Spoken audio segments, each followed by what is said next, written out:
तो देखो इसका एंड रिजल्ट तो यही निकलता है कि हम अपने रिलेशन ख़राब कर लेते हैं इन सब लोगों के चक्कर में आके। हमारे देश में क्या क्या तरक्की होगी, मेडिकल फैसिलिटीज़ अच्छी होंगी, एजुकेशन अच्छी होगी, फायर ब्रांड नेताओं के पीछे पड़े रहेंगे जो धमाकेदार बयान देते हैं, जो वो सब मतलब इतना फेमस जुमला है ना, वो तो सबको याद होगा एक्चुअल में।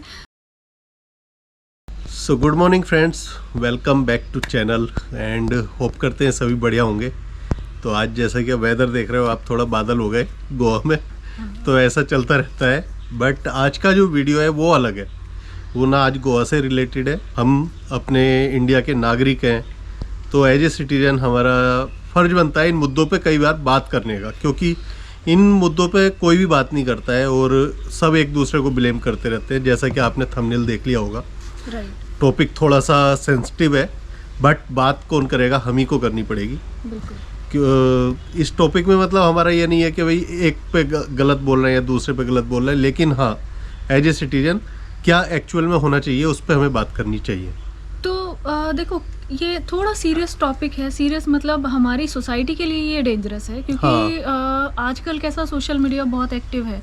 सोशल मीडिया पे आप जो बात फैलाना चाहो बहुत जल्दी फैल जाती है, और उसको टॉक्सिक बना के इस वे में फैलाया जाता है कि आप एक दूसरे से नफ़रत करने पे मजबूर हो जाते हो। और जब आप एक दूसरे से आपस में ही नफ़रतें फैला के बैठ जाते हो ना, तो फिर वो सोसाइटी टॉक्सिक होनी शुरू हो जाती है धीरे धीरे। तो ये टॉक्सिसिटी फैला कौन रहा है और इसके पीछे रीज़न क्या है, और मतलब इससे कैसे हम ऊपर उठ सकते हैं, इन सब मुद्दों पे आज हम बात करेंगे। देखो अगर सबसे पहले बात करें टॉक्सिसिटी फैलाई क्यों जाती है, तो उसका एक सीधा सा सिंपल सा बहुत आंसर होता है। अगर आप में से भी बहुत सारे लोग पहले ही गैस कर चुके होंगे, ऑब्वियसली पॉलिटिक्स। हाँ, और उसका सीधा सीधा फ़ायदा किसको होता है? पॉलिटिशियंस को। ना मुझे उस चीज़ का कोई फ़ायदा है, ना आपको उस चीज़ का कोई फ़ायदा है। हाँ, फ़ायदा सीधा पॉलिटिशियंस को होना है, बट लड़ कौन रहा है? हम। रिलेशन अपने कौन ख़राब कर रहा है? हम। तो आज हम बात करते हैं भाई, दो टीम है एक तरीके से। टीम मतलब एक ना बहुत सारे लोगों की टीम है, मतलब सब वो एक तरीके की बात करते हैं, दूसरे तरीके की बात करते हैं। एक टीम के लिए मोदी जी भगवान हैं, वो लिटरली कहते भी हैं कि मोदी जी हमारे भगवान हैं। दूसरी टीम के लिए मोदी जी में कोई अच्छाई है ही नहीं, मतलब उसको आप ऑपोजिट टीम भी कह सकते हो, और उसमें कुछ ऐसे लोग भी हैं जिनके लिए राहुल जी आइडल है। बिल्कुल। तो ये दो टीमें हैं। इन दो टीमों की अगर मैं बात करूं, तो क्या सच में ऐसा पॉसिबल है कि भाई एक आदमी में कोई बुराई कभी हो ही नहीं सकती और दूसरे वाले में कोई अच्छाई कभी हो ही नहीं सकती? तो दैट्स नॉट पॉसिबल ना। मतलब मोदी जी ने भी बहुत सारे अच्छे भी काम किए होंगे, बहुत सारे कामों में वो फेल भी रहे होंगे। सेम ऑपोजिशन के लिए होता है, कुछ काम उन्होंने अच्छे भी किए होंगे, कुछ में वो फेल भी रहे होंगे। तो हम वहाँ पे आके बायस्ड क्यों हो जाते हैं? क्या हमें सही बात बोलने से डर लगता है, या सही बात हमें पता ही नहीं होती? एक्चुअली सही बात हम तक पहुँचाई ही नहीं जाती। और एक ना व्हाट्सएप यूनिवर्सिटी होती है, आप सब जानते हैं, तो उसके थ्रू ना इतना गंदे तरीके से चीज़ें फैलाई जाती हैं। एक टीम ये है, एक टीम ये है, दोनों अपने 100% दे रही हैं कि हमें अपनी बात बड़ी रखनी है, हमें अपनी बात बड़ी रखनी है, बस अपने आप को सही साबित करना है। सच्चाई किसी ने देखनी नहीं है। देखो क्या होता है, जब कोई भी पॉलिटिशियन इलेक्शन लड़ने के लिए खड़ा होता है, अपना नॉमिनेशन देता है, तो वो कुछ आपसे वादे करता है। एक मैनिफेस्टो होता है हर पॉलिटिकल पार्टी का। तो जब ये लॉन्च करते हैं वो मैनिफेस्टो, जो ये वादे करते हैं, तो कभी किसी को देखा है आपने कि भाई ये वाले न्यूज़ चैनल ने या ये जो सोशल टॉपिक्स पे बात करते हैं लोग, उन्होंने साल भर बाद, 1.5 साल बाद जीतने के वो मैनिफेस्टो से कंपेयर किया हो कि भाई ये आपने वादे किए थे, इसमें से ये पूरे हो गए, ये अभी बाकी हैं, या कुछ भी पूरा नहीं हुआ, या सारे पूरे हो गए? कभी ऐसा मुद्दा उठाते हुए किसी को देखा है? नहीं।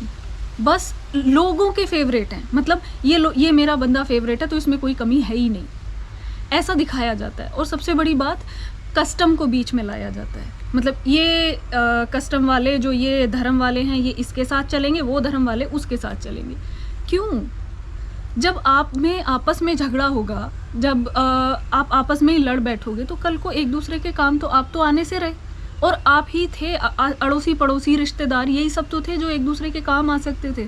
बट उनसे तो हम पहले ही झगड़ा करके बैठे हैं दूसरे लोगों की वजह से। वो तो काम आने से रहे आपके, जिनकी वजह से आप झगड़ा करके बैठे हो।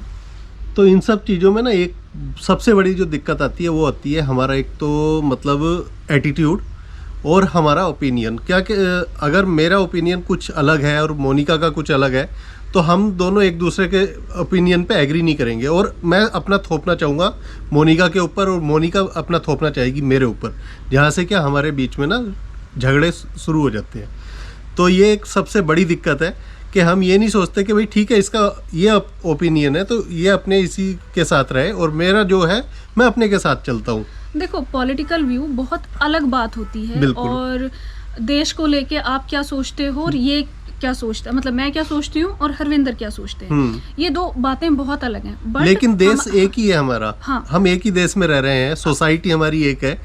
ठीक है, हमारे जो ओपिनियन है वो अलग हो सकते हैं, बट उससे हमारा रिलेशन तो नहीं बदलेगा। हाँ सपोज हम हस्बैंड वाइफ हैं, हम दो के दो ओपिनियन हो सकते हैं, हरविंदर कुछ और सोचते हैं, मैं कुछ और सोचती हूँ, तो हमें एक दूसरे के ओपिनियन की रिस्पेक्ट करनी पड़ेगी। हमें ये सोचना पड़ेगा कि भाई वो वैसा सोचता है, मैं ऐसा सोचती हूँ। तो देखो आइडियली तो हमें एक्चुअल प्रॉब्लम्स पे बात करनी चाहिए। हम कहते हैं जी हमारा इंडिया विश्व गुरु बनेगा, विश्व गुरु बन गया है, मोदी जी ने ये कर दिया, सो कर दिया, बाहर जाके ऐसा भाषण दिया, वैसा भाषण दिया। वो सब चीज़ें अपनी जगह ठीक है, मोदी जी में भी बहुत सारी कमियां हैं और बहुत सारी अच्छाइयाँ भी हैं, जैसा कि हर इंसान में होती हैं। तो इसका मतलब ये नहीं है कि वो भाषण दे देंगे एक और हमारा जो देश है वो विश्व गुरु बन जाएगा। विश्व गुरु कोई कब बनता है, जब उसके अंदर की प्रॉब्लम्स धीरे धीरे कम होती हैं। बिल्कुल। हम अंदर की प्रॉब्लम्स पे तो ध्यान नहीं देते, बाहर की बातों पे, फर्जी बातों पे हम यकीन करना चाहते हैं। और सेम चीज़ कांग्रेस को फॉलो करने वालों के साथ भी है कि जी राहुल जी ने जाके वहाँ ऐसा धोया और यहाँ ऐसा धोया। उन सब चीज़ों को पीछे छोड़ दो, आप एटलीस्ट ये तो देखो कि आपके कंट्री के अंदर क्या चल रहा है। बिल्कुल। वो प्रॉब्लम सॉल्व करना शुरू करोगे तब हमारा देश जो है वो विश्व गुरु बनेगा, ना कि बाहर भाषण देने से, एक दूसरे के ऊपर कीचड़ उछालने से। तो देखो एक्चुअल में अगर हम सच में कुछ करना चाहते हैं अपनी कंट्री के लिए और सच में हम एक देशभक्त कहलाना चाहते हैं, तो उसके लिए हमें शुरू करना होगा एक्चुअल प्रॉब्लम्स को देखना कि भाई जब हमारे कंट्री में प्रॉब्लम्स क्या हैं। जब कोई रैली करने आता है आपके इधर इलेक्शन से पहले, तो उसको सबसे पहले आपको ये समझाना है कि आपके एरिया की प्रॉब्लम्स क्या क्या हैं, ना कि उसकी बातों से इम्प्रेस होकर जी हम ये कर देंगे, हम वो कर देंगे। वो सब छोड़ो, आपके एरिया की एक्चुअल प्रॉब्लम्स आपको पता है, आपको उसको वो समझानी है और उससे उसी के लिए वादे कराने हैं कि जी आपको ये प्रॉब्लम्स दूर करनी पड़ेंगी, ये समस्याएं हमारे एरिया में हैं, इन पे हमें काम चाहिए। और अगर नहीं हो रहा तो क्यों नहीं हो रहा, जीतने के बाद उन चीज़ों पे ध्यान देना पड़ेगा, उन चीज़ों को उठाओ, उन मुद्दों को उठाओ जो आज की डेट में कोई नहीं उठाता कि भाई आपने ये चीज़ें बोली थी तो अब आप क्या ये चीज़ें कर रहे हो या नहीं कर रहे हो। तो देखो इसके लिए ना मैं एक एग्जांपल देती हूँ। जैसे जब बीजेपी आई थी पावर में, उससे पहले जब रैलियां हुई थी तो सब बड़े ऐसा कि अरे 15-15 लाख रुपए सबके अकाउंट में आ जाएंगे, सबके वो सब मतलब इतना फेमस जुमला है ना, वो तो सबको याद होगा एक्चुअल में। तो एक बात मेरे को बताओ, वो आपके पैसे थे क्या? देश के, अगर वो सच में काला धन वहाँ पे है तो वो देश का है। मतलब काला धन कहते किसको है? जिस पे उन्होंने टैक्स पे नहीं किया। तो वो जो आइडियली बनता है वो कंट्री का है और कंट्री का उसका टैक्स कंट्री को मिलना चाहिए। आपके अकाउंट में कैसे आ जाएंगे वो? ऐसा कोई सच में प्रावधान है? नहीं, ऐसा कुछ भी नहीं है। जब आपको ये झूठ बोला जा रहा था तो आपने यकीन कैसे कर लिया? मुझे वो बात समझ नहीं आती।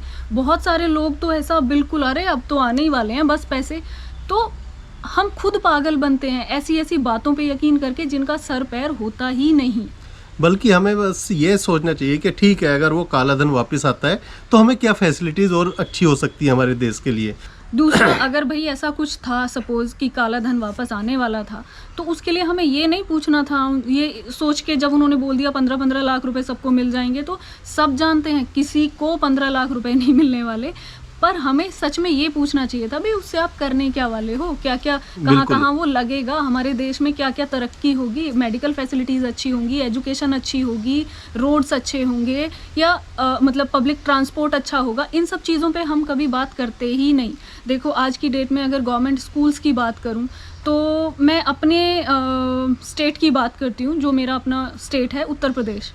वहाँ पे मेरे गाँव के आसपास के लोग जो गवर्नमेंट स्कूल हैं उनमें जाना ही पसंद नहीं करते, ऑलमोस्ट ना के बराबर बच्चे जाते हैं वहाँ पे। क्यों? बिल्कुल। क्योंकि एजुकेशन पे कोई ध्यान ही नहीं देता वहाँ। हर किसी को इंग्लिश मीडियम में पढ़ाना है अपना बच्चा, तो वहाँ पे इंग्लिश क्यों नहीं शुरू हो सकती है, बट सिर्फ ध्यान दिया जाना चाहिए। बिल्कुल।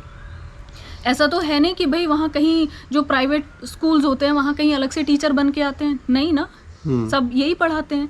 लेकिन प्रॉब्लम वही है घुमा फिरा के कि हम इन मुद्दों पे बात करना ही नहीं चाहते।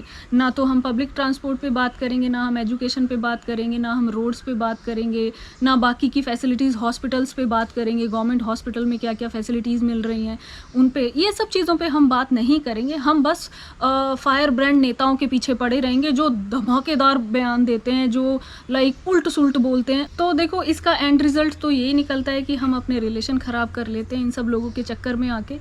एक्चुअल मुद्दों पे हम कभी बात नहीं करते। हमें शुरू करना पड़ेगा। एक तो जो फर्जी लाइक खबरें फैलाई जाती हैं, जो सोशल मीडिया पे अननेसेसरी शेयर होती हैं, उनको शेयर करना बंद करना पड़ेगा। उनकी सच्चाई जानो पहले, फिर उसके बारे में बात करो, देन एक्चुअल प्रॉब्लम्स पे बात करो और एक दूसरे की रिस्पेक्ट करो। हो सकता है पॉलिटिकल व्यूज़ आपके अलग हों, मेरे अलग हों, but end of the day हम सोसाइटी हैं, हम ही एक दूसरे के काम आते हैं। बिल्कुल।